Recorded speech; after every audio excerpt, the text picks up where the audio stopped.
Okay.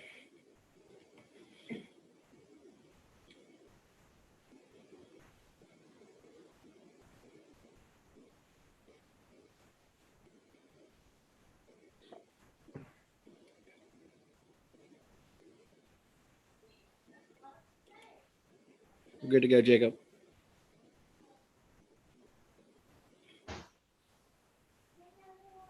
Hi, welcome everybody to tonight's community forum here for Bethel Local Schools. One of the things I'd like to clarify for our community and everyone listening tonight, we are asking for your opinion because we care. And we want to craft our decisions with your input. But we need to make decisions not just for today, but for tomorrow and the future. We must do what best satisfies the wants and needs of our district. Hence, we're asking for this community forum and all of your input. Brennan, could you call the roll, please? Mr. King? Here. Ms. Reese? Present. Ms. Mansfield? I'm here. Mr. Elam? Here. Ms. Sebastian? Here.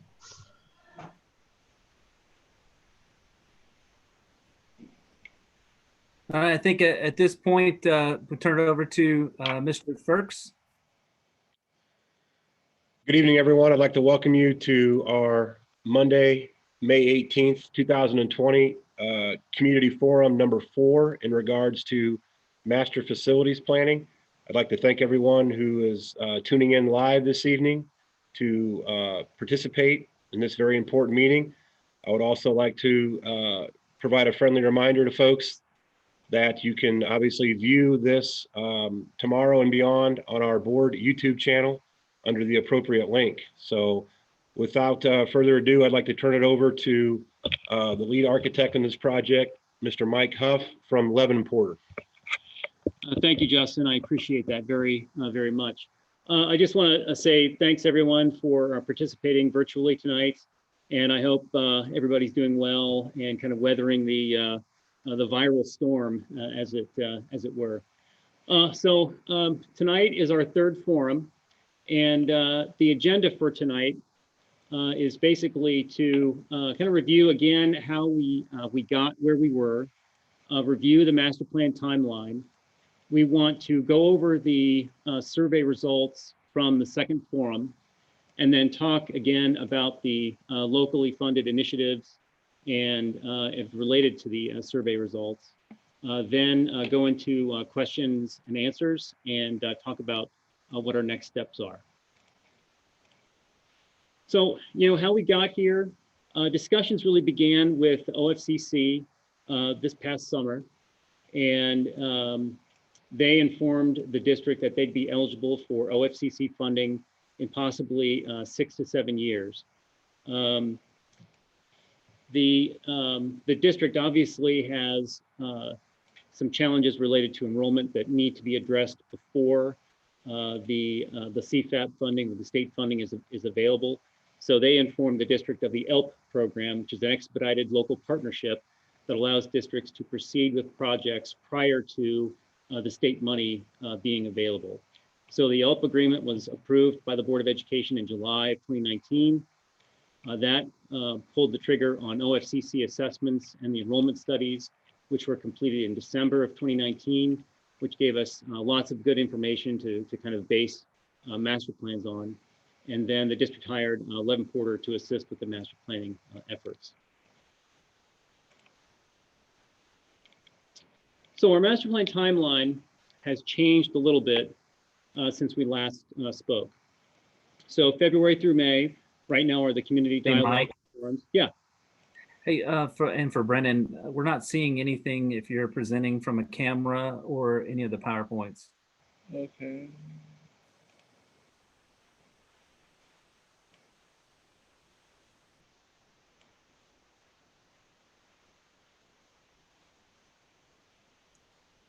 I see it now. Okay, great. Thank you. Okay, so February through May are the community dialogues and forums where we are soliciting your input on the master plans. Tonight's obviously the third forum, May 18th. The Board of Education at the last meeting decided that instead of proceeding with the master plan documentation for the July commission, that we would wait until the October commission. The reason for that is that the revised eligibility ranking and revised cost set for 2020 is going to be updated and uploaded ready in late August of 2020. That would mean that we would submit the documentation to the BOE for a resolution in September, and then the commission would approve the master plan in October. The change in the schedule does not affect the occupancy deadline. So the goal is still the occupancy of fall of 23. That did not change. What's changed is really the process with OFCC. And the reason to change at this point is, we're only a few months away from the updated eligibility ranking. Right now, the local co-funded share cost, co-funded share is 26% of a master plan, which is the local share. Could you go to the next slide for me? And what we've been seeing over the past few years is the eligibility ranking of Bethel local schools declining. So right now, the ranking list is 155. So you are basically school district 155 out of 612 districts. And the trend line is going down. So the past few years have been going down, 10 or 15% per year. Last year, you went down 8%. And we anticipate, it's not a guarantee, but we anticipate a further decrease in the eligibility ranking list. So that means that the local share of a co-funded master plan would go down from 26%. So again, it's not a guarantee, but we anticipate that that local share of any master plan would go down, saving the district money. And looking at the implications for that, we anticipate, right now the master plan cost for 2019 is about $62 million, 600,000. So your local share at 26% is 16,300,000. We anticipate that the master plan cost set for 2020 is going to escalate 5%. That is a guess on our part, based off of prior market conditions. We've had hints from OFCC that they may just go ahead and use the 2019 cost set, meaning no escalation. I find that probably unlikely. I think there may be some escalation, but because of all the COVID-19 stuff and all of the slowdown in the economy, I believe that the escalation is not going to be nearly as much as we had anticipated before. So I think there's going to be some, but we're just not exactly sure how much. So let's look at what the implications are in terms of the co-funded share going down. So if the local share went down 3%, that would mean that that translates into 23% of a master plan amount. Now the 2020 cost set with 5% escalation, the master plan would be $65,700,000. And at 23%, that's $15,100,000, which means the district would save an additional $1.2 million. So that could be used for additional capital improvements down the road. If the co-funded share went down to 22%, that translates into $14,450,000 of a $65 million master plan, saving the district $1.85 million. And then again, if the local share went down 5%, down to 21%, that's a total savings off of that master plan of $2.5 million. So the decision by the board to wait until the August numbers are really advantageous for the district in the long run. And I think it was a good decision. Okay, so let's review the results of the survey from the second forum.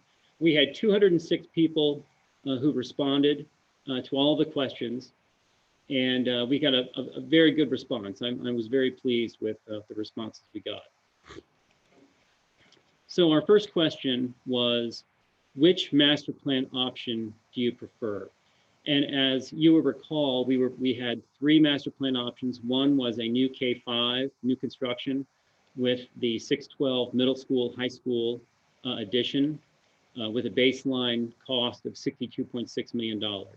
Option A was the baseline master plan project from OFCC. And if you might recall, OFCC has a policy that says, hey, we look at all of the available master plans and determine which one is the best use of taxpayer dollars along with the most efficient use of space.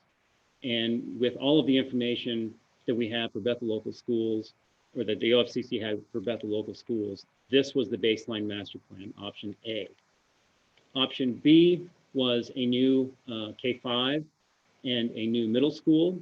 This was a renovation and a renovation addition of the existing high school.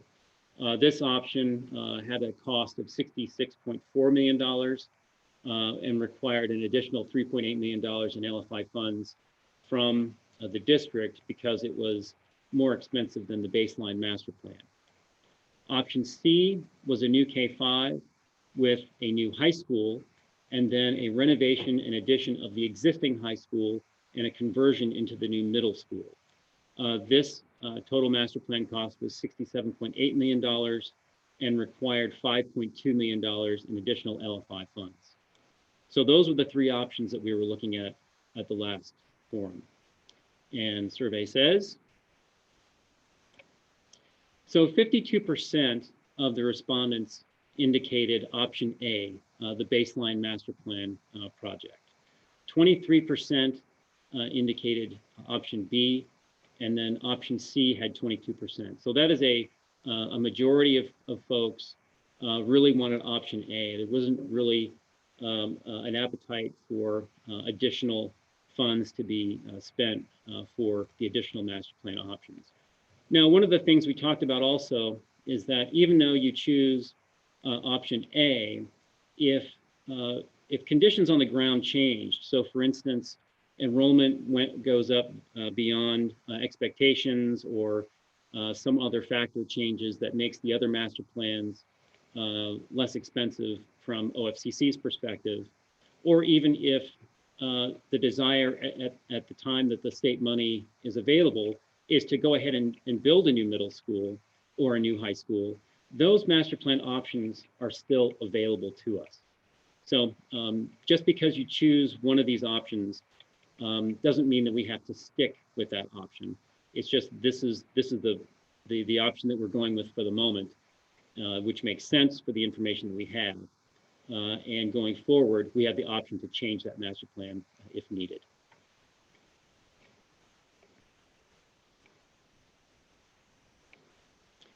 Question 3 went hand in hand with those options. So it's basically, the master plan is going to be implemented in 2 phases. There's phase 1, which is the ELP project, and then there's phase 2, which is CFAP. And we talked about the number of students that we needed to accommodate in order to avoid additional classroom swing space, as well as the available budget without going for a bond issue. So this question was, what project do you want to proceed with first? Answer A was build a new K-5 elementary school. This option was available for all 3 master plans, A, B, or C. Build a new 6th through 8 middle school. This was master plan option B. Or build a new high school, master plan option C. Overwhelmingly, the respondents indicated to build a new K-5 elementary school at 86%. So that is a very strong indication, very strong direction that the community wants a new elementary school. The second was the high school at 11%, and then the middle school was 3%. So we got some really good information and really good direction based off of both of these questions. And because of that, we've started to put the pieces of the puzzle together. And we're looking now at what that master plan site organization wants to look like. So what we've done is we've taken the new K5. We know we're going to do separate buildings based off of community input. So looking at the entire site, what makes sense is to put the K5 on the corner of 201 and Eggenbrod, north of the school, and then identify the future school sites either at the existing school here or on the west side of the property along Eggenbrod for a future school.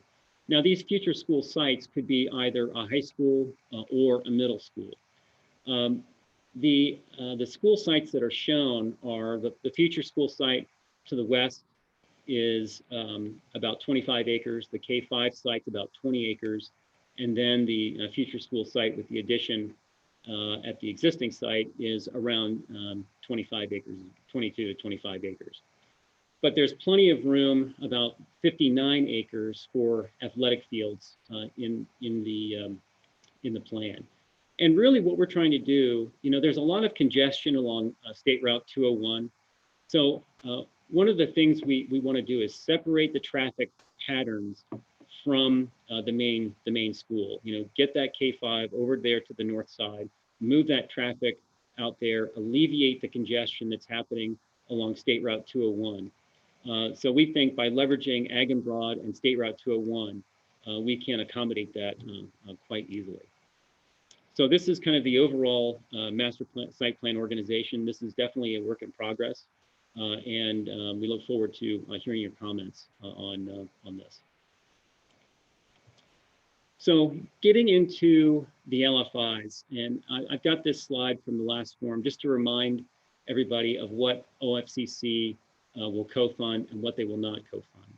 So OFCC co-funds basically everything related to the academic core mission of the district. That means new buildings with gymnasiums. They will co-fund renovations with the scope as defined by the OFCC assessments. They will co-fund multi-purpose fields for physical education only, grass only, no turf, the parking, the access drives, all of the utilities related to the construction, technology infrastructure, meaning the wires and the devices in the walls, and then furniture. Basically everything that it takes to make a school building function for its academic core purpose. They will not co-fund extracurricular activities, no stadiums, no grandstands, no auditoriums. They don't co-fund exterior restrooms or concession stands. They don't co-fund the purchase of computer equipment, that's on the district, or central office space.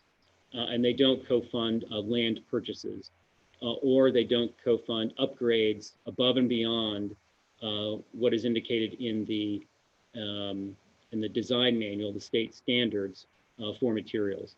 And as we mentioned before, the design manual really has a set of robust standards for materials chosen for buildings. So these upgrades would be above and beyond even what's in the design manual. So all of these items which OFCC does not co-fund are called locally funded initiatives.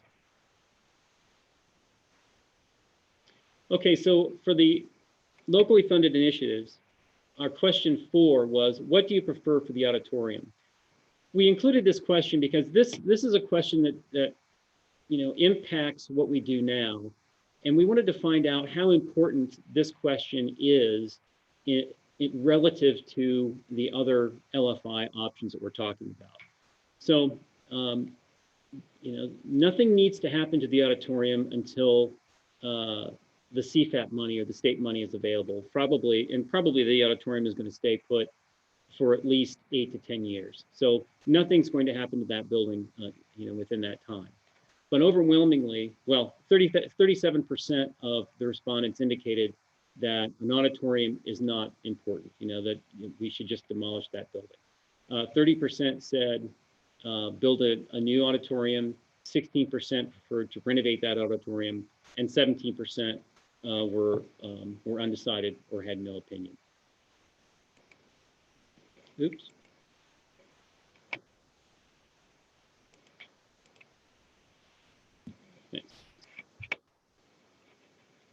Okay, sorry guys. Okay, so for question 5, would you be in favor of constructing an additional preschool classroom on a new building? 44% of the respondents said that they would not be in favor of a preschool classroom. 33% were in favor, and then 23% were undecided. So this is, it's not a majority, but it is a direction in terms of the preschool classroom, that this may not be something that the district should be pursuing at this time. Question number 6, would you be in favor of constructing additional classrooms for each grade level on a new building? Overwhelmingly, people were in favor of this option. So that's 59% of the respondents said, yes, we are in favor of constructing additional classrooms. 24% were not in favor of constructing additional classrooms, and 17 were undecided. So this is a very clear direction in terms of the community being interested in pursuing this option. Question number 7, this related to the gym size. So a standard gym for an elementary school will not accommodate a full-size basketball court. How important is it for a full-size basketball court for an elementary gym? The highest response was that this is important at 34%. Overall, 56% indicated that it was very important or important, and 34% indicated that it was less important or not important at all. So the majority of folks decided that, hey, yeah, this is something we want to look into. You know, we feel that an elementary gym with the full-size basketball court is something that we could probably use for not just elementary kids, but for other functions. So that's one option that we'll be looking at. Question number 8, of the following options concerning the stadium, which do you prefer? So building a new stadium was at 40%, renovating the existing stadium was 42%, do nothing and undecided were 9% apiece. So, you know, what this question says to me, with 82% saying, hey, either new or renovated stadium, is that we should really be doing something, you know, with the stadium, whether it's a new stadium or renovated stadium. The renovated stadium kind of inched out the new stadium by just a couple of percentage points. But, you know, it tells us also that, hey, between these two options, we need to kind of explore what the community wants in terms of the stadium, whether it's new or existing. Question number 9, how important is new synthetic turf? So 50% overall thought it was less important and not at all important for synthetic turf. So that's not something that the community wants to explore in terms of an option. Question number 10, how important is it to construct a new baseball field on the main campus? 51% indicated that this was very important or important in terms of an option that we should be exploring. So this was a pretty strong direction. 30% indicated less or not important at all. But with the fact that this is a majority opinion, that tells us, hey, this is something that the community is also very interested in looking at. And yeah, if you guys have questions, let me know if there are questions that I need to address you know, during the presentation. Can you see the two right there? Co-fund playground. Will, the question is, will they co-fund the playground or moving the current playground? And the answer is yes. Playgrounds are included as part of the new buildings. And actually, we could probably save some money by moving the equipment that has already been installed by the elementary school. So that's something that we would definitely look at. And yes, that's co-funded. Okay. So question 11, how important is it to construct a new softball field on the main campus? 28% were undecided about this. That was the highest response. But overall, 42% said this is less important or not important at all. So again, this is another question that the community decided, you know, we probably shouldn't be looking at this at the moment. Question number 12, how important is it to construct a new soccer field on the main campus? This was kind of an interesting result to me because 25%, which was the highest result, considered this important. but overall, 42% said this was less important or not important at all. With the difference between the 39% and the 42% for this question, this may deserve a little bit more study in terms of developing a soccer field. But there was not a majority that considered this an important option. Question 13, how important is it to construct a new tennis court? This was a resounding nope at 61%. So only 18% decided that this was important or very important, but overwhelmingly, and the highest response was 41% for not at all important, that this was not something that we want to pursue anytime soon. Question 14, how important is it to construct a band practice field? Again, this is a pretty strong no. 58% said this was less important or not important at all. One thing to note also is that the band practice fields might be a co-fundable item. We could double duty either a parking lot or a PE field for that purpose. But that takes a little bit of planning, but that's something that we can look at down the road. Question 15, how important is a material upgrade for terrazzo flooring? Again, this was also a resounding no way at 57%. This is not something that people want to pursue at all.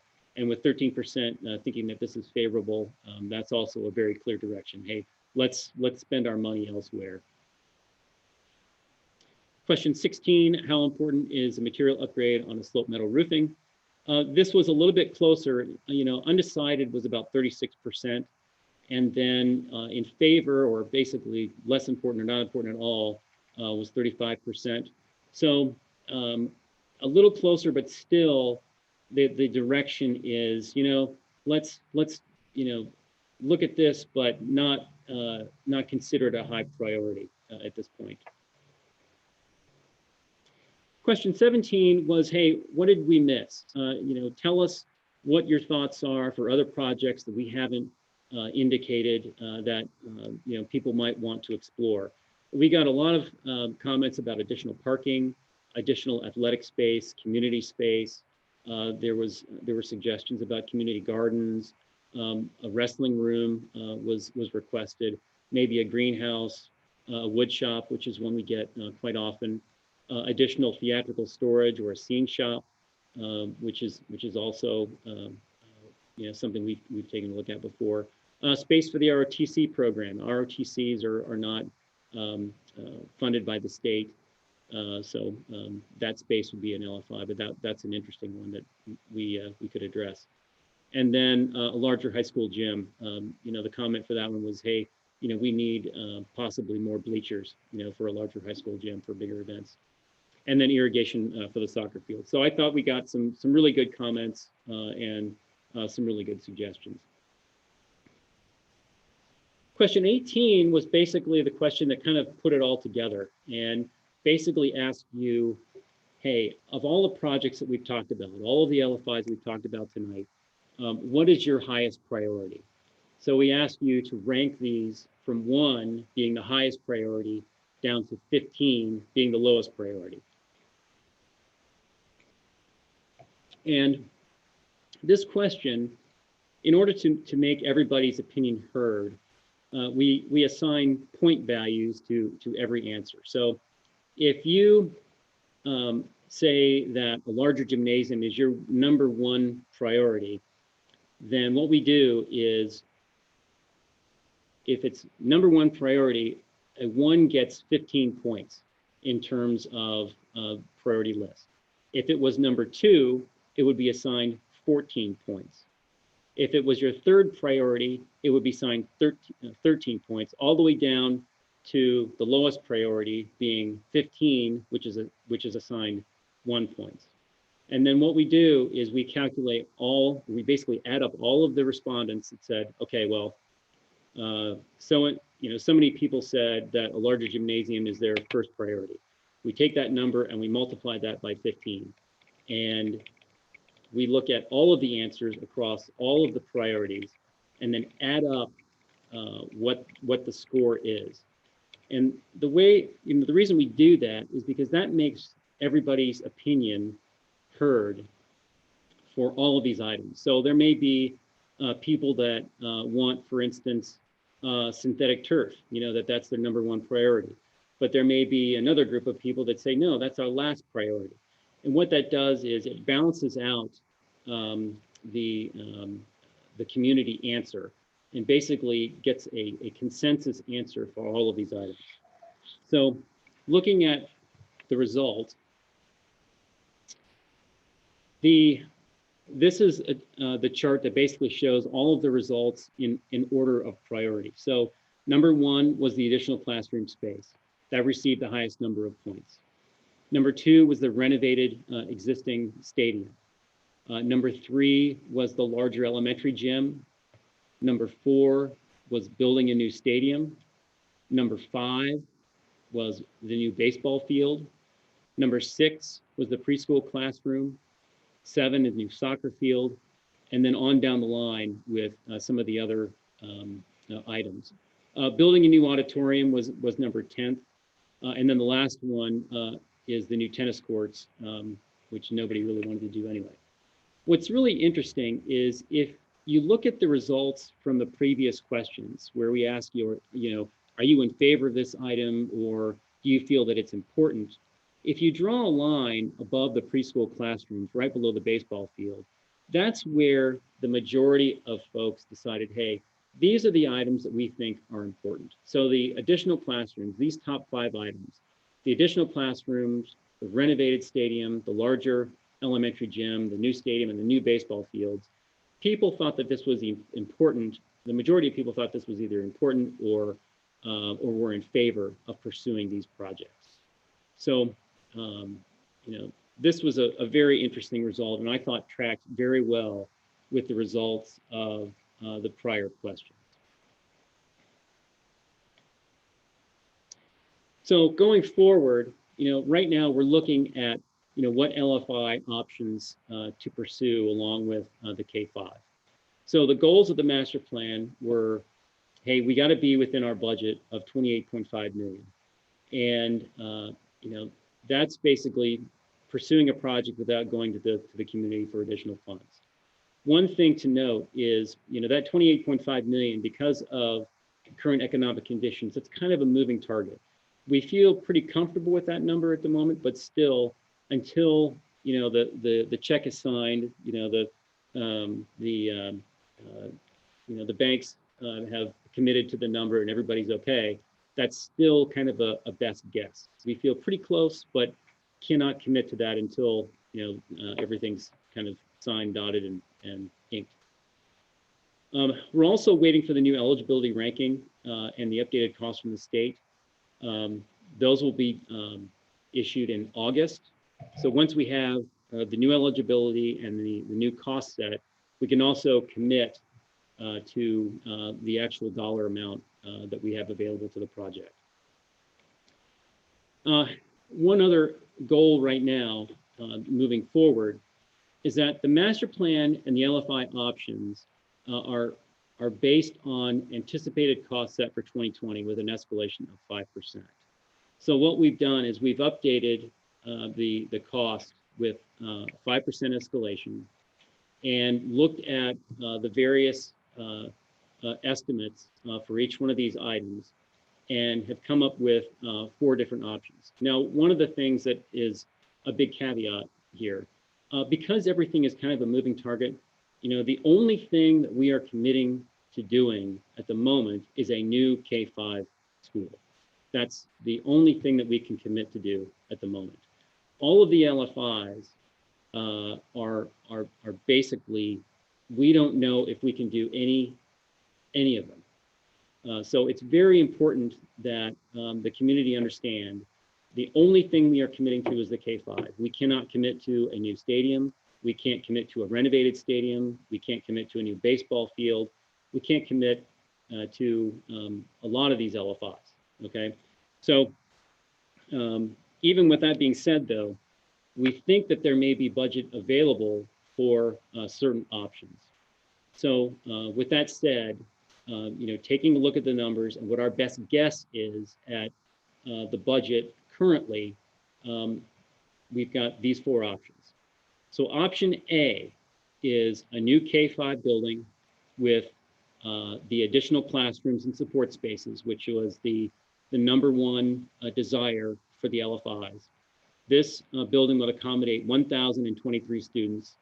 And one thing to note, once you go over 1,000 students in a building, certain things are triggered in terms of additional spaces required. So the media center is required to be larger, the dining room, the administration areas, other support spaces, as well as the gymnasium. So under this option with those additional classrooms, the larger gym is integral to this particular option. Now, one thing I want you to keep in mind about option A is only the additional classroom and support spaces with the larger gym. It does not include any LFIs for athletic items, no stadium, no baseball field. None of the extra items on the list are included in this option, because we're basically pushing our budget with this option. We don't have anything left over if we do the additional classroom.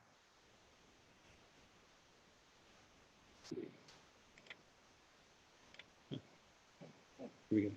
Okay, option B is a new K-5 for 873 students, which is what the current enrollment projections recommend. It would include an LFI for a larger gym. So it would be the base K-5 based off of the enrollment projection with a larger gym. We have enough left over for a renovated stadium, and we might have enough left over for a new baseball field. So this is option B. Option C is a new K-5 for 873 students and a new stadium. So we believe that once the cost sets have been determined, we have enough to build a new stadium under once we get the eligibility ranking and the new cost sets from the state in August. And then option D is a new K-5 for 873 students. We would do larger support spaces for the future classrooms. So under this option, instead of building the classrooms, we prepare to build for the classrooms. So if going forward, the enrollment projections say, hey, we need more classrooms, and we want those to be co-funded if the enrollment projections dictate more classrooms, then we've prepared the spaces. We've got a larger cafeteria, we have the larger gym, we have the larger media center, administration spaces, and support spaces to support the additional 200 some kids that we would have in that building. So that would be not the classrooms, but that would be preparing for the classrooms, all of the support spaces for those classrooms.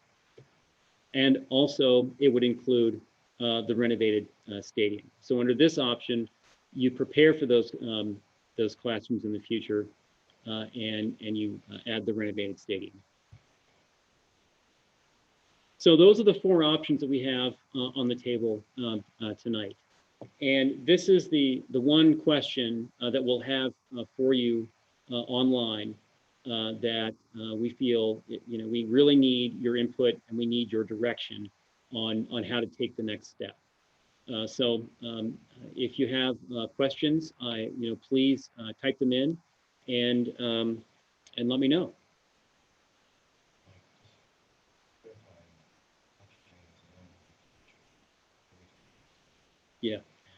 Yeah.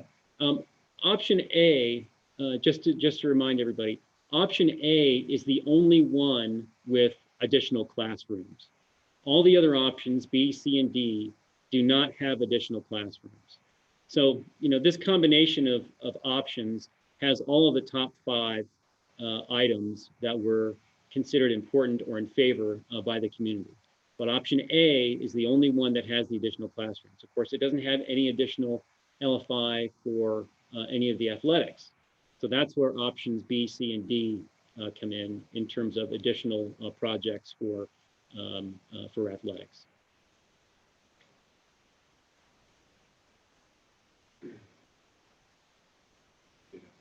Mike, this is Julie. Are you just looking for questions on this slide or other questions? Any questions, Julie? Okay, so I have one at the top of the meeting. You said the OFCC would kick in funds. I guess this is called the CFAP. Yes. Likely in 6 to 7 years. So how firm is that 6 to 7 years? Because I thought we were told 7 to 8 years originally. And also, is there any feeling as to whether or not it's going to be pushed out, you know, because we're having budget cuts because of the coronavirus spending? Has Valerie said anything to you about that? Is that 6 to 7? Is that a good number?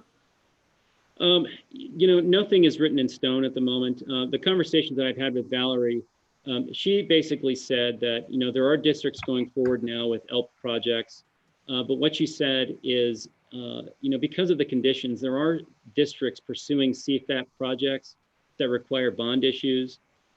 Typically in a condition like this, a state like this, with the economic conditions, there's a chance that those bond issues more than likely would not pass, but there's no guarantee. So, you know, 6 to 7 years is basically a guess. That was confirmed by Valerie, but she doesn't know for sure. So Okay. it could be, we don't know. You know, the answer is we don't know. It's all, you know, there are too many variables to say, yes, we can do this in 9 years or what. We just don't know. Okay, gotcha. So let me ask another question. What happens during the time when the construction is done in phase 1, so in 3 years, and that 6 to 7 years when the CFAP kicks in? We don't have any money to spend during that time. Is that correct? Or, I mean, we have to wait for the CFAP. Well, it depends on what you do, and it depends on how much money you have available to you at the first phase. What's that? Well, yeah. I mean, you know, basically, you know, these 4 options account for 100% of what we think is the available budget. So to answer your question, you know, you are not doing anything beyond, you know, these 4 options, essentially, during that time between the K-5 being completed and the CFAP money being available. So, okay, I'm not sure I quite understand that because, Well, okay, these 4 options. So I got you. Yeah, I mean, no phase 2 until CFAP kicks in. Yeah, that's correct. Now, okay. You know, if conditions change, and you know there is, you know, an explosion of enrollment beyond what the state has predicted, then we could always go back to the state and do another ELP project, but it's unlikely. You know, we just have to kind of, you know, see how things progress from here. Okay, thank you. Mm-hmm.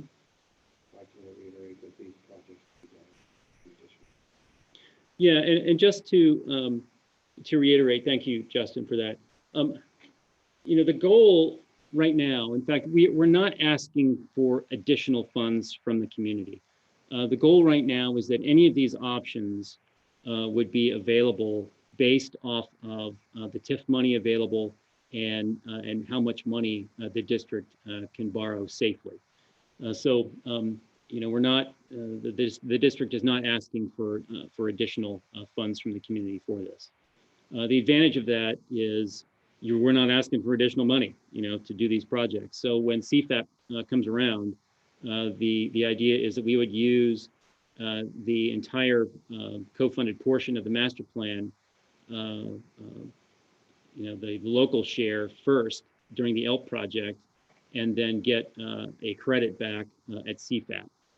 So that's a real advantage here. Mike, I would also say that based on that too, some of these options that are lower on the list, it's not that we're not doing them. They're just not being done now. Yeah, that's a good point. The LFI projects also, it doesn't mean that we're not going to do those projects ever. All it means is that we're not doing them first. So for instance, the first 5 projects, the idea would be that we would do first what the community feels is most important, either a stadium or the baseball fields or the classrooms. So that would be, considered the most important thing to the community, and we would try to do one of those additional projects if the money is available. It doesn't mean that none of the other projects would ever be done, because it's certainly possible that when the CFAP money becomes available, or for instance, let's say the boosters are able to raise additional funds, that some of those projects can be picked off during that time that we're waiting for the CFAP money, or after the CFAP money when the credit becomes available. Okay, so we got a question. What is included in the option D, larger support spaces, restrooms, cafeteria?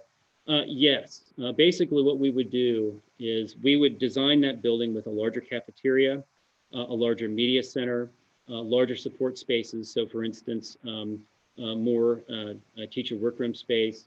It would include more administration, the larger gym, which is integral to that. And the reason for that is the POR basically says, once you go above 1,000 square feet, 1,000 kids, certain spaces have to get bigger. They did their answer. Those were comments. Okay.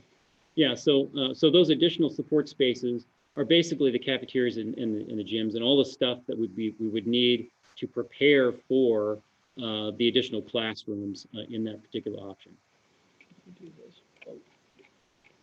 We have another question. Yeah, and what's for elementary projections? What they did. Yeah, currently the elementary projection for 2030 is 873 students. So 873 is what they're anticipating in the 2029-2030 school year.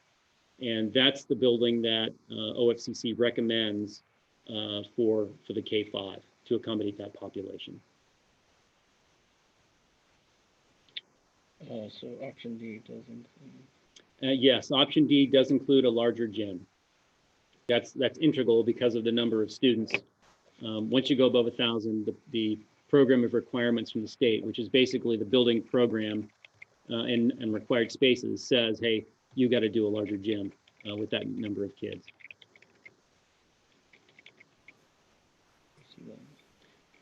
So Mike, this is Julie again.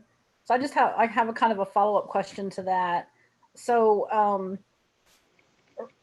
in option B, you were just talking about, it has renovate the existing stadium.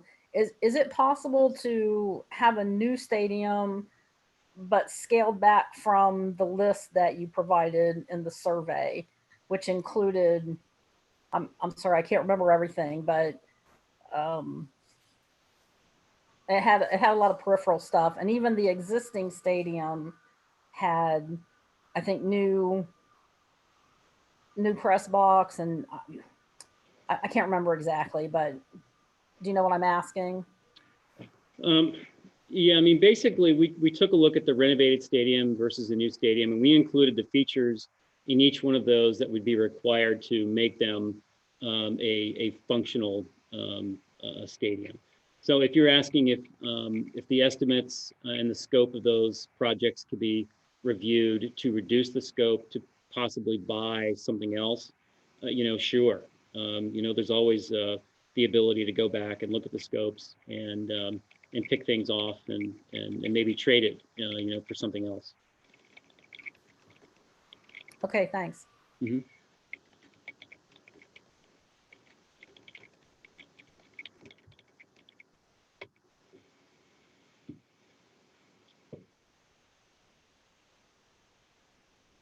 Do we have any other questions here?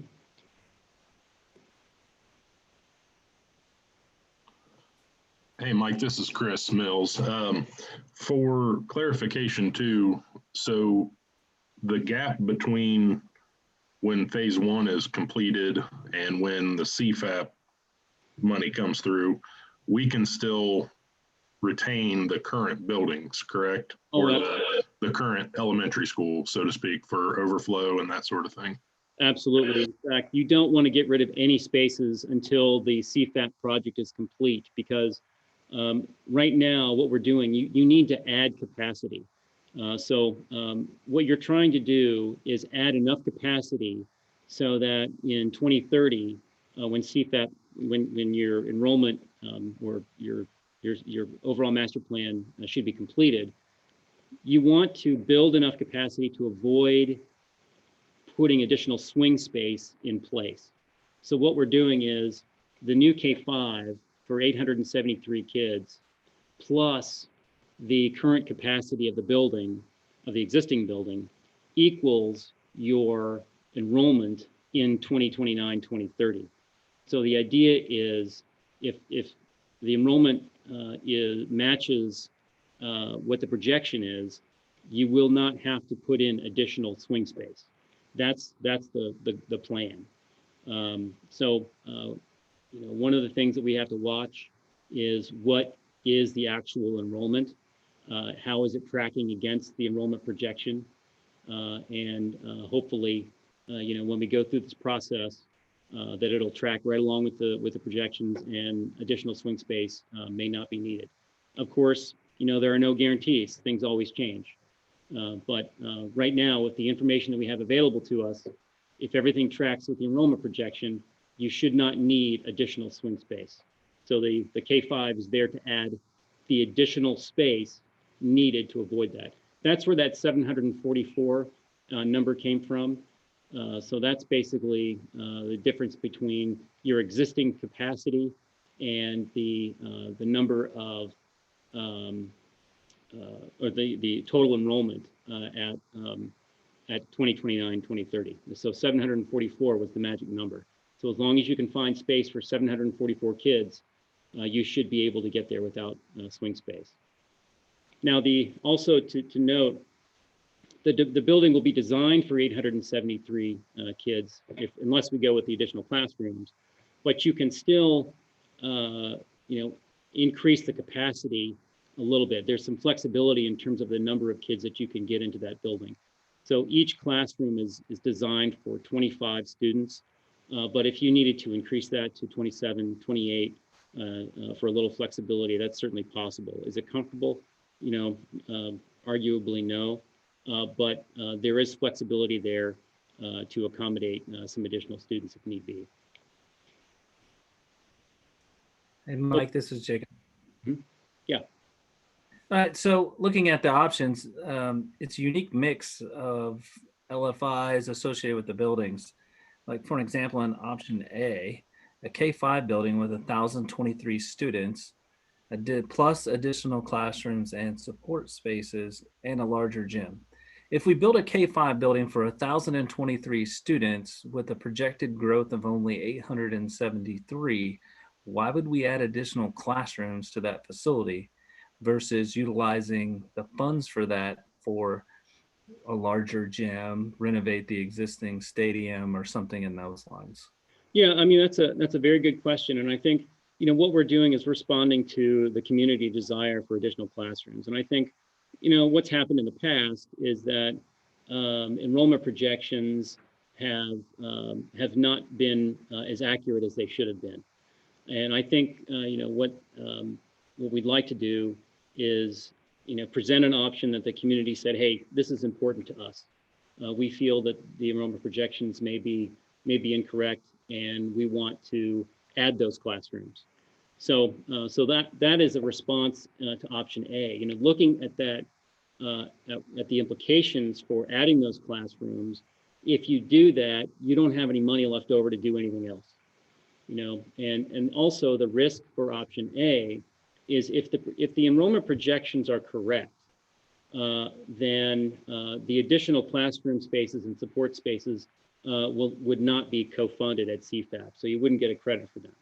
They would only be co-funded if a revised enrollment projection warrants or says, hey, you've got additional students that are coming in above and beyond what the enrollment projections say.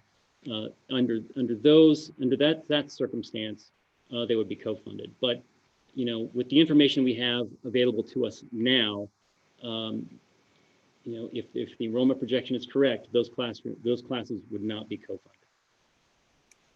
Right. So then that would put us at a significant risk if for some reason building stopped or slowed significantly.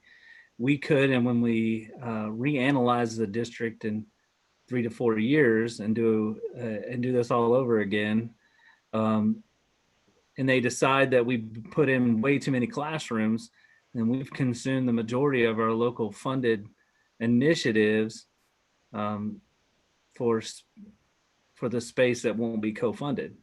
That's correct. Which is a significant risk, I think. And as we know, we're going to have greater growth and projection.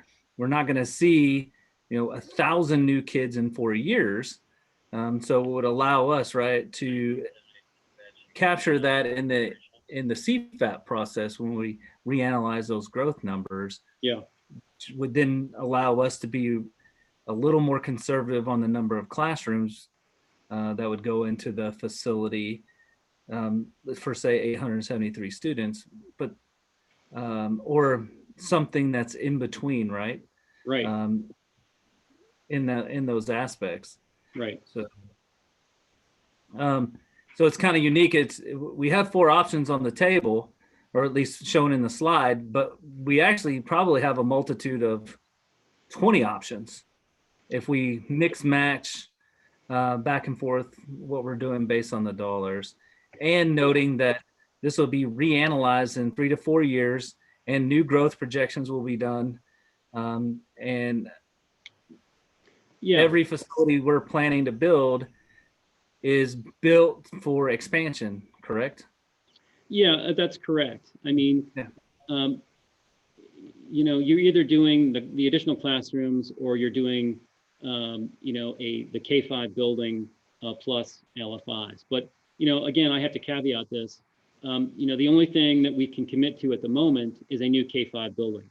We cannot commit to any of the other LFIs. Right now things are too much in flux. And as I said before, we need to make sure that the TIF funding comes through for sure, and that the lending institutions are able to get favorable rates, and that Justin and Brennan are comfortable with the amount of debt incurred. So there are lots of moving parts to this. And what these options are basically are a response to, hey, the community said, these are our top 5 options. These are the projects that we want to focus on first. So each one of these options is a combination thereof of those high priority items, those 5 items that were on the priority list. And you're absolutely right. Down the road, you can pick and choose the projects that are down the list as needed. And, even if you wanted to kind of mix and match things here, that's certainly possible. But right now, based off of the community input, these are the options that, based off of the survey results, they felt were the most important. Correct. Yes. You're capturing them.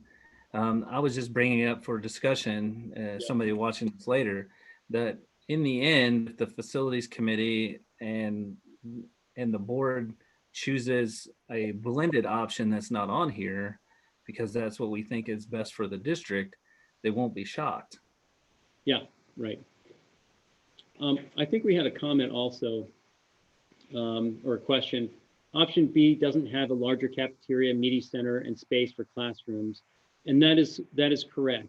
Option B only has a larger gym. The K-5 under option B is for 873 students. It has all of the commensurate cafeteria space, media center space, administration for a building for 873 students.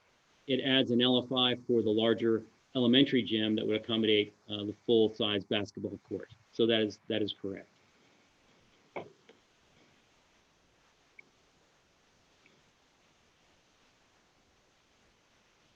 Do we have any other questions? You see any? Yeah, Mike, this is Julie again. So can we go back to the 744 magic number? Yeah. I just want to try to understand this a little bit. So if when we finish this phase one, we would move the elementary school K through 5 into the new building. Yes. So now but we're going to continue to see growth. So, and some of those will be elementary, some will be middle school, some will be high school. So as we get these students in, we're going to be filling in that space, correct, with those growth students until we can complete phase 2. Yeah, that's correct. That's the plan. Essentially, you're going to have space within the existing building that you will backfill until 2030. And you know, the plan is that the existing capacity of the existing building at 1,586 kids, plus the capacity of the new K5, would basically get you to the 2,330 kids that the enrollment projection says you're going to have in 2030. So yeah, that's the whole plan, is to try to get, you know, that number of kids, or that capacity of a building, to avoid swing space down the road. And you're absolutely right. You know, the idea is that you would backfill the classrooms or the spaces in the existing building as needed. But that's going to be with middle school and high school kids, presumably. Correct. Okay.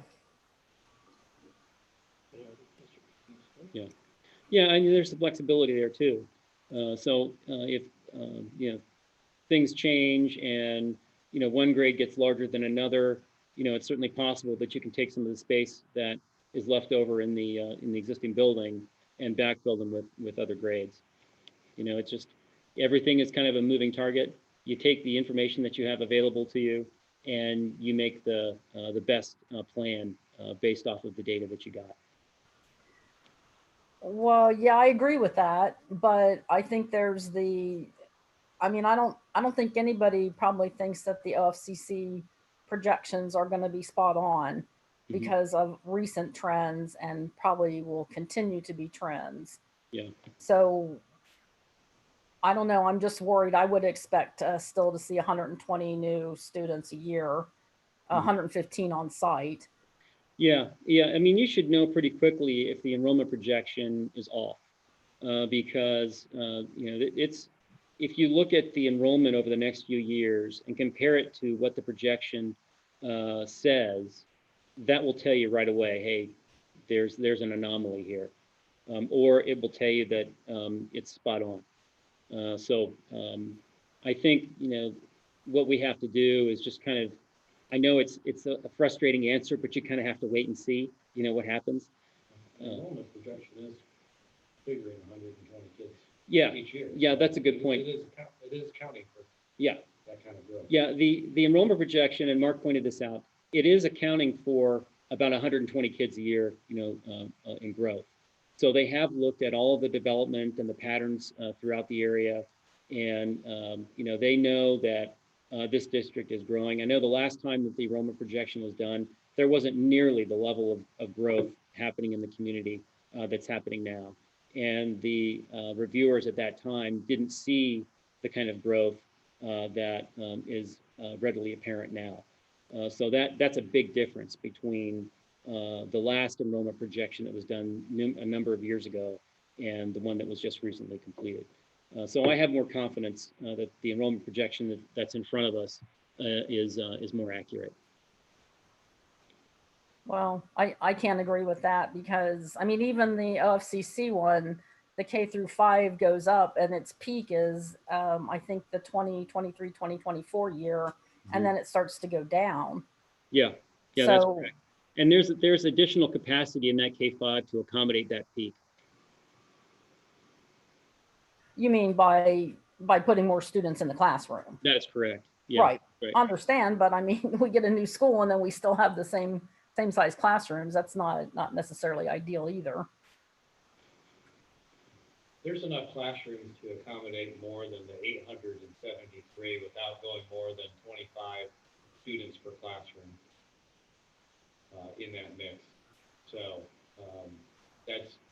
873 establishes the square footage and all that, but you have more than, you have more classrooms than what will accommodate just 873, if that makes sense. Did you get that, Julie? I heard that it'll accommodate more than 873, but if you went even to 28 students per classroom, that's 3 extra times 35 classrooms. You're talking about 105 people. At the current trend, that's 2 years worth of elementary kids. So yes and no. I mean, it's a numbers game, right? So we can do the math and Yes, it's a numbers game. Yep. Mike? Yeah. Could you quickly describe the difference between renovating the existing stadium and a new one? Or Yeah, just what's involved in renovation? Yeah, renovating the existing stadium basically means that the press box and the bleachers, stay in place. It would include a new field and a new track, and that would include new visitor side bleachers. And I'd have to look at the option again. I believe it includes new locker rooms. Yes, it includes new locker rooms. It does not include a new concession stand. We would basically use the existing concession stand for that renovated field. All right, but would new visitors bleachers not hurt the softball stadium that exists? Yeah, we've got a factor in there to move the softball field. Okay, thank you.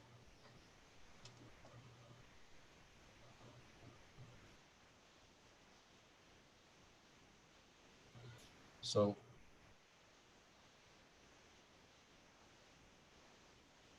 Danny, I can see you talking, but I think you're muted.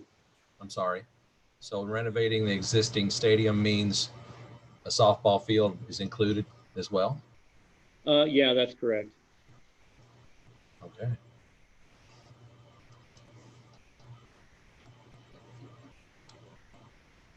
Thank you. Yep.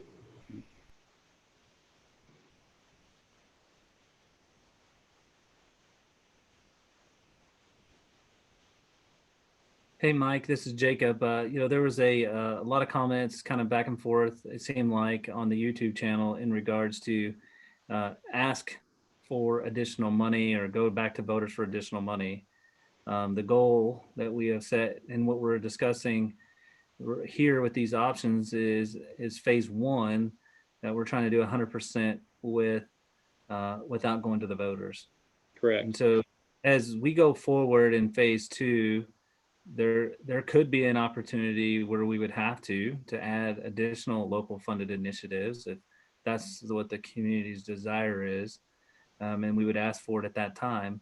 But currently, we're trying to make the best of the money that we're able to borrow without going back to the voters and use it to the maximum capability, get as many options as possible that could help out in other areas, as well as building space to manage our immediate growth, or I should say 2 to 3 year growth in a building versus utilizing the trailers from those aspects. Right. And OFCC is very specific for us. Even if we looked at renovating the current high school gym and changing out the seating, is there any requirements the OFCC has for the high school gym that could be impacted by what we're trying to do in phase two? I believe a high school gym. Do you recall how big a high school gym is? I think that gym right now is about 10,000 square feet. I mean, I think we would look at that when we get to the second phase and design it. If it needs to get expanded, that is an option.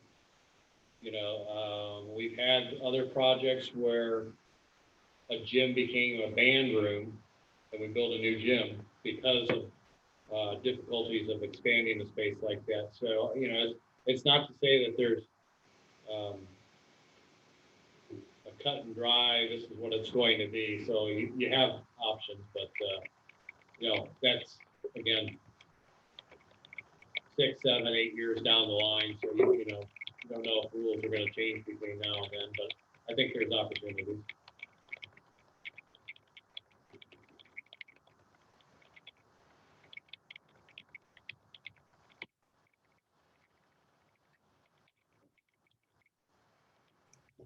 Okay, and then would we say that the middle school is growing faster than anticipated, forcing the additional classrooms next year, or we believe the middle school is on track with projected growth that we knew was coming already? Anybody know that? It was a YouTube question. I don't know, do we know the enrollment right now for middle school? I mean, it's basically tracking the enrollment projection, right? 2013. Yeah, I don't know off the top of my head. Yeah, I don't think we know the answer to that question, but I believe it was tracking what the projection indicated. Nothing jumped out at me about the middle school enrollment. Okay, thank you. Yeah, I wasn't sure either. In regards to that bleachers seating, we had multiple home games last year, and I went to several, and I didn't see anyone without a seat from that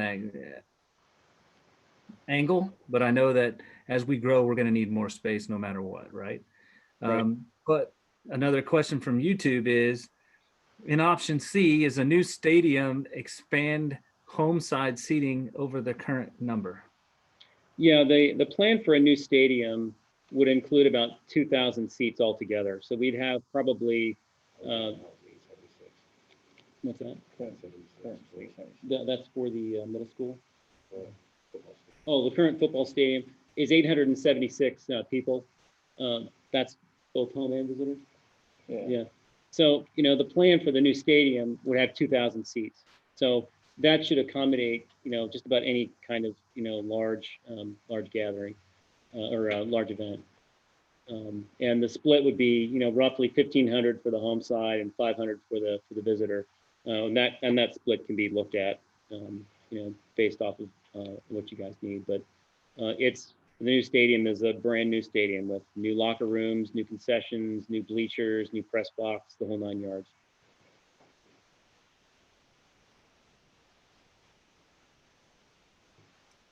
Okay, thank you. I think one of the comments is, parents and fans don't have room to sit today. That was from YouTube. Yep.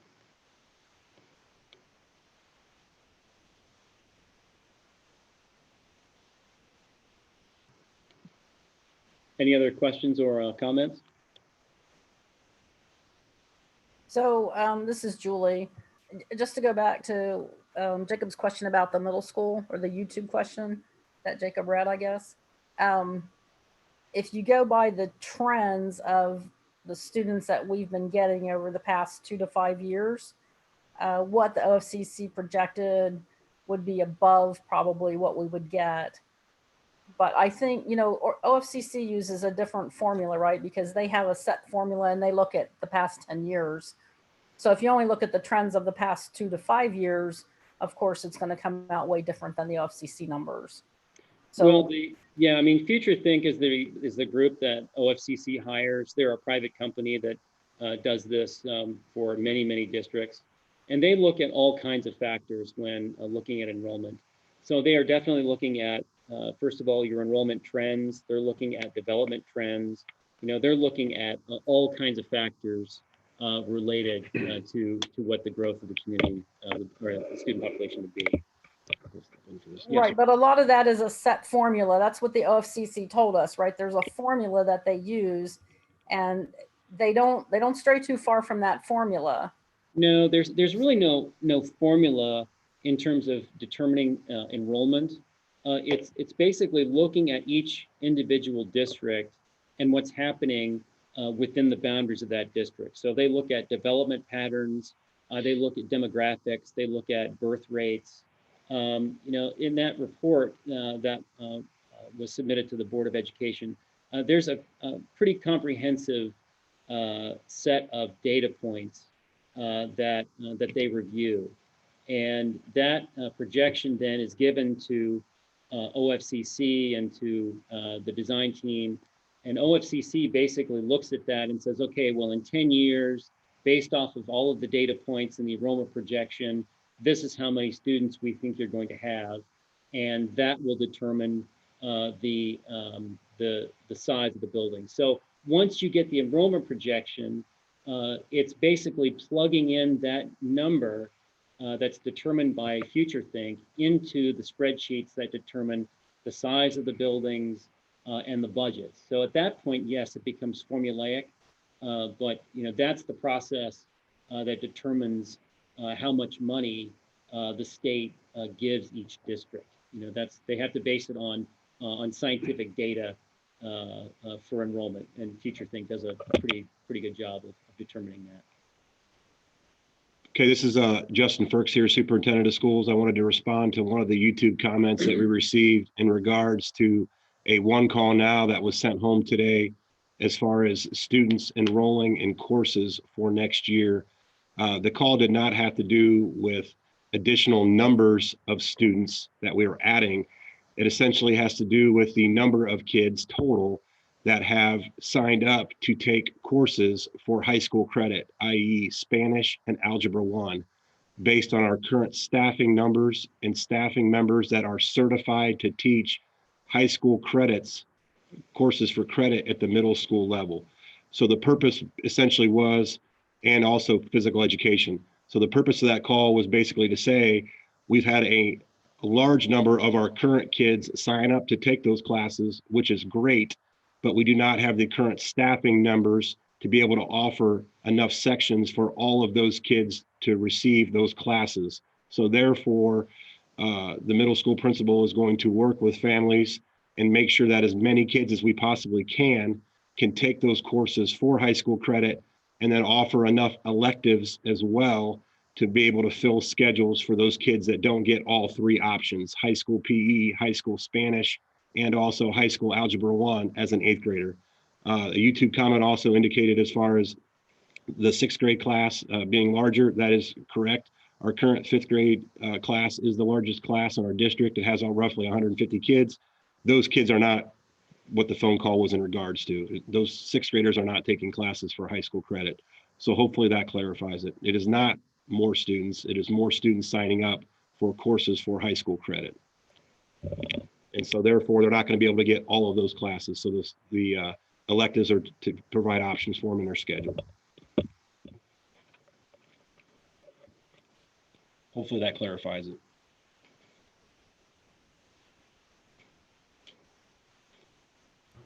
Mike, Yes, sir. on option B, will you list a new softball field as well on option B?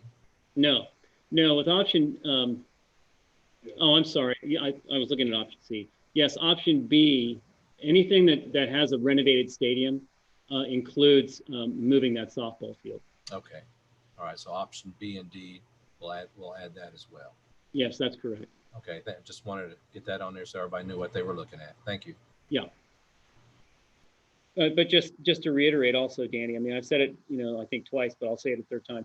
We cannot commit to any of those LFIs just because, everything right now is kind of in flux in terms of the amount that the district can borrow, in terms of the eligibility ranking. Right now we can only commit to building a new K-5. So all of the LFIs, I just want the community to really understand that, yes, we want to do these things, but we cannot commit to them. We want to do them because we know you want to do them, and we're going to try to do that. But right now we can only commit to the K-5 building. All right. Well, thank you, Mike.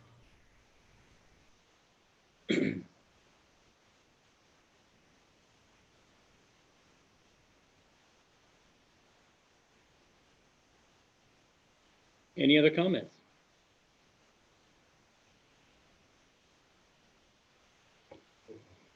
Okay, well, thank you very much for listening.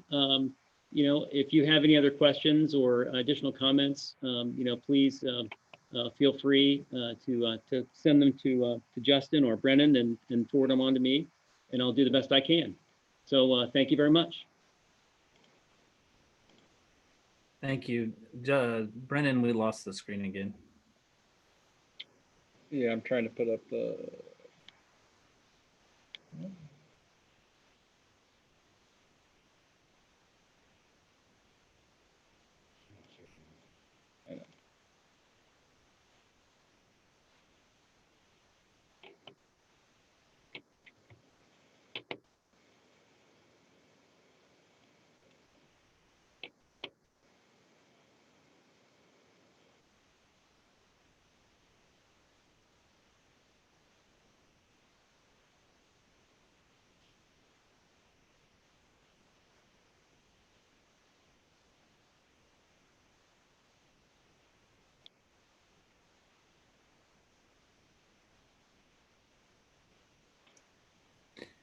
All right, looking at the screen, it shows that before we go to adjournment, Brennan, legally, since this is a special meeting, the question I have is, are we able to discuss anything else in regards to the facilities, or is it strictly to do that presentation? As long as you're not voting on anything, you can. Because it says Okay. any other thing lawful to discuss as long as you're not voting. All right. I was just asking, so is it any of the facility committee members have any comments additional? Hey, Jacob, this is Caleb. Are there any thoughts of asking for some additional taxes now and then possibly saving those interest payments for future use?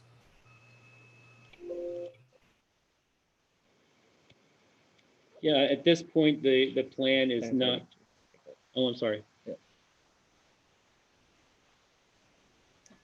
Caleb, I think that's an option. I mean, at this point, we're not looking to go for that additional dollars. Part of the requirements would be that we would have to initially use that, I believe, right away versus holding any of those interest payments. We're not allowed to ask for dollars that we can't spend in those aspects. And if we did it that way, sorry, Maria was going on. If we did it that way, if it was voted down, then we could possibly be taken out of the ELP program or the CFAP program. We run that risk for matching dollars right off the bat. That's what I remember. But Julie or Justin may know something better or a different answer.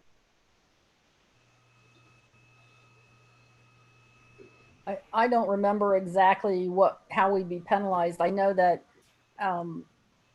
we would have to, if we're not willing to use the money we have, we'd have to come up with money for at least the maintenance part.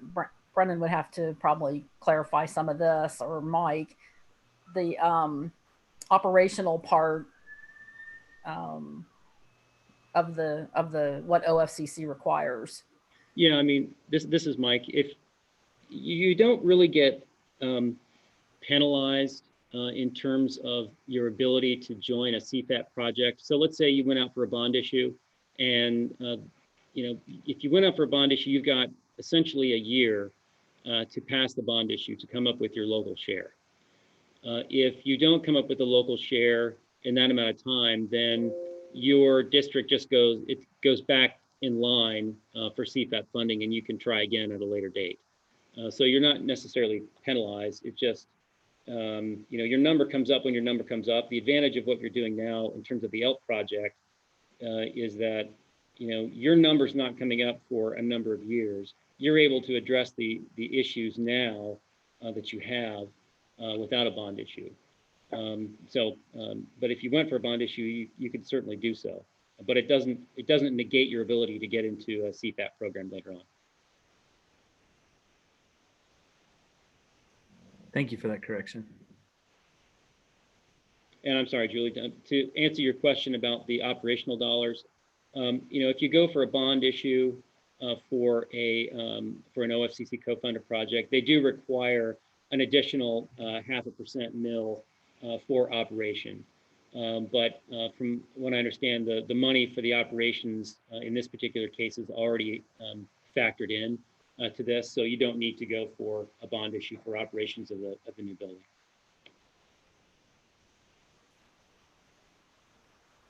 Thank you. Mike, this is Lori. Are there any advantages or disadvantages to the academic space we plan to build with what we do with the stadium? And I guess what I'm leaning toward is where would we, if we move the stadium, where would we put that, or would we just build it over top of the existing one? There's all kinds of options for that. If you're talking about long-term flexibility, and I think that's where your mind is, that's exactly the right mindset to have. So just taking a preliminary look at the site plan, the site plan that we have for this particular presentation shows a renovated stadium. So it's certainly possible that if a new stadium were constructed, you could use the existing stadium as practice field, or maybe take it over for a future addition. Move that stadium to the west or somewhere in the available land for the athletic fields. I think some of it depends on what you want to do now in terms of building a new stadium, and what eventually the site looks like in 10 15 years or so. I think the first project being the K5 on the northwest corner of the site gives you the most flexibility in terms of where those buildings want to be and where the stadium wants to be. So right now you don't have to do anything to that stadium, but if you wanted to move that stadium to the west, you certainly could do that. But there's all kinds of options for that.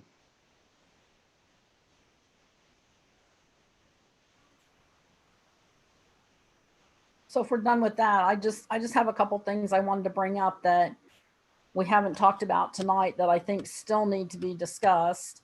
One is we have not settled about whether we would in the future, well, maybe this is all part of long-term planning, but we haven't settled whether we would want to possibly build a school in a neighborhood.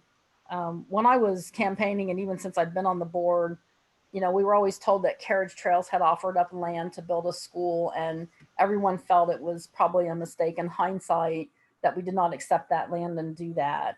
So I'm okay with not doing it. I just think that it needs to be discussed and decided. The second thing is swing space. We didn't talk about that tonight. So the swing space for the third year is what I'm talking about. We know the trailers should get us through the next 2 years, but then if the building for phase 1 isn't done until 3 years, we have a third year in there where we're potentially going to need space. And where is that money coming from? Because as we know in the past, we've been told that it's all one big bucket. So what do we do for that? And then the third thing is the long-term planning and design.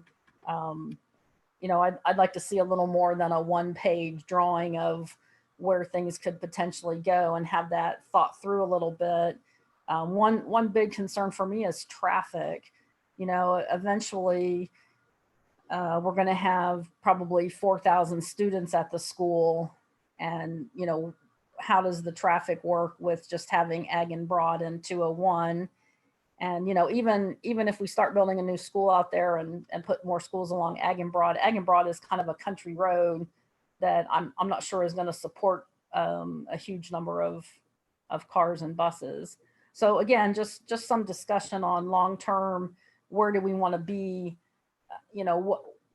where do we want things to go, and what do we want to do for the long term? And I'm not saying give up the short term. I know we need stuff in the short term, but at least have some thought process, because what I'm thinking is, had maybe this been done before, the high school might have been built out on the farm property, which may have been better for us at this point. So just take a look and maybe maybe try to have some kind of a vision for the future. That's my 3 items.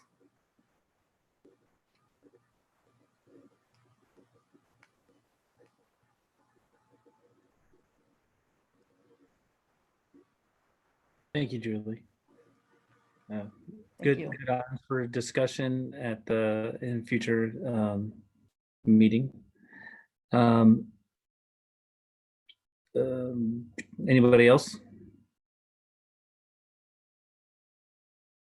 All right.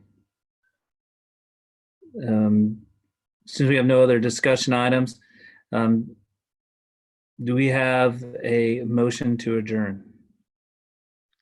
I'll move. Thank you, Lori. Do we have a second? I'll second. Thank you, Danny. Any further discussion? Brendan, could you call the roll, please? Ms. Sebastian, Yes. Mr. Elam, Yes. Ms. Mansfield, Yes. Ms. Reese, Yes. Mr. King. Yes. Okay, I have the meeting adjourned at 8:33 p.m. Thank you to the facility committee and all our community members for engaging with us. Have a good night. Our next meeting, Jacob? 5:30 Wednesday, is that correct? Special meeting, yes.